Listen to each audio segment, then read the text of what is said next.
All right, let's have a look at the arithmetic series in particular. That's something we're more interested in. So the sum to n terms would be the first term plus the second term, which is a plus d, third term a plus 2d, all the way up to the last term. Now, instead of calling the last term a plus n minus 1d, I'm just calling it L for last term. So the second last term would be L minus d. Third last term would be L minus 2d. In fact, that's so nice, I'm going to write it again, but backwards. And the point of that is, if we now have a look at what we've actually got and think about simultaneous equations, we see something happening. The a and the L is lining up each time, but we get the d and a minus d. A and L lines up, 2d minus 2d, and so on and so on and so on. So if I was to treat this like simultaneous equations and add them together, I'll get two lots of the sum will end up being a plus L, a plus L, a plus L, a plus L, a plus L, a plus L, a plus L. Question is, how many a plus L's? Well, there must be n, because there was one for each of the terms. And this was sum to n. So we know there's n lots of a plus L. Oh well, divide both sides by 2, and there's our formula. So if we know the last term, we can say, well, it's the first term plus the last term times that by n on 2.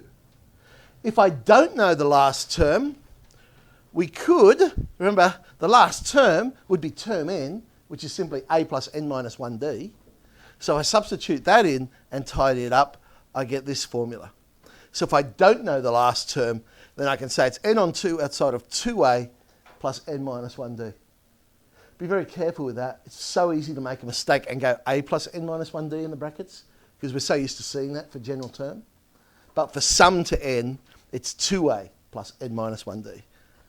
So let's play around with that one. In this particular pattern, we know the first term's 3, the sixth term is 96. We want to find the sum to 6 terms. So in other words, term 6 would be the last term in this one. So I could use the a plus L formula. So I know n, I know a, I know L. It's just a straight substitution then. So let's sub in. N is 6. First term was 3.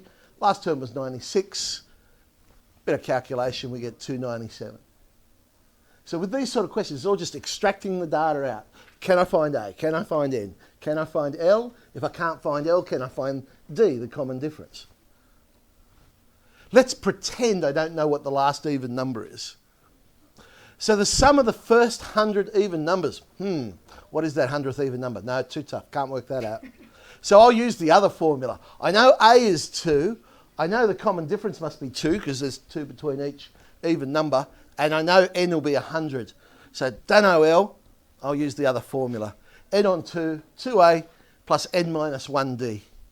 So subbing in the data, and we get 10,100. 10,100 for that one.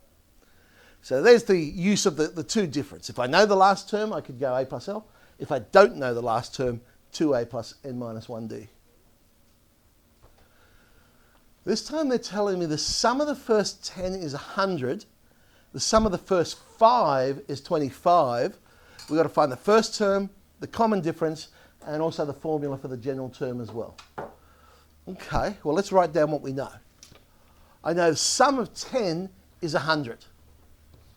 So that tells me that 10 on 2, 2a plus 9d is 100. I can play around with that and I'll get 2a plus 9d is 20. So there's one equation. Sum to 5 is 25. So that tells me 5 on 2, 2a plus 4d is 25. I can play around with that one. I get a plus 2d is 5. Two equations, two pronumerals. We should be able to find a and d. So solving them simultaneously, I'll multiply the second one by 2. So I get 2a plus 4d. Subtract to get rid of the a's. I now know 5 common differences is 10. So the common difference must be 2. Sub back in, we get our first term of 1. So I've got A, I've got D, general term. Well, that's A plus N minus 1D. So let's sub in the A and D we just found. And there's our formula. 2N minus 1 is the general term for this question. So just to conclude the question, answering, giving everything they've asked for. They've asked for A, that's 1. They've asked for D, that's 2.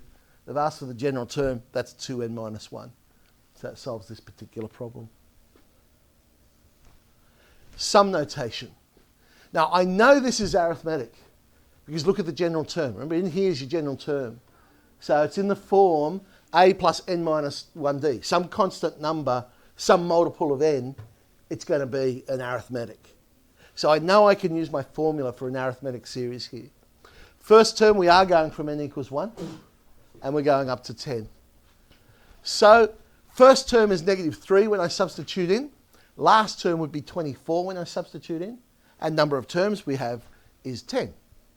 So substituting into our a plus L formula, nice quick little substitution, we get 105. Okay, 6i. Oh, before 6i, be careful. If you're going from n equals, say they said 3 to 10, how many terms are you talking about? 8. Right. Because remember, it's inclusive. So you'd have to go 10 minus 3, 7 plus 1. And do that, yeah.